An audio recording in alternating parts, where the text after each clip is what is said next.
তো আসসালামু আলাইকুম গাইস। তো মানুষ বলে দিনের বেলাতে নাকি চাঁদ দেখা যায় না। তো দেখেন দিনের বেলাতে এই যে দিন, একেবারে দিন বিকাল, এখনো সূর্য পুরোপুরি ডুবে পারে নাই, ডুবতেছে মাত্র। তো আকাশটা এত এত সুন্দর লাগতেছে, আকাশটা যা বলার বাহিরে, মানে এত সুন্দর আকাশের ভিউটা, এত সুন্দর লাগতেছে। তো দেখুন চাঁদটা দেখছেন, কত সুন্দর একটা চাঁদ, কি যে অপূর্ব লাগতেছে দৃশ্যটা, তাই আপনাদের সঙ্গে ভাবলাম শেয়ার করি। তো এটা হচ্ছে আমাদের এলাকার একটি মাঠ এবং আমাদের এলাকার মসজিদ। তো আমি হচ্ছে আমার বাচ্চা নিয়ে মাঠে আসছিলাম একটু খেলা করার জন্য, ওটু বল খেলবে।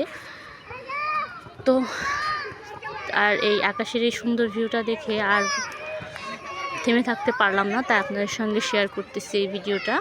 তো অবশ্যই ভালো লাগলে লাইক, কমেন্ট, শেয়ার করে সাবস্ক্রাইব করে পাশে থাকবেন। আল্লাহ হাফেজ।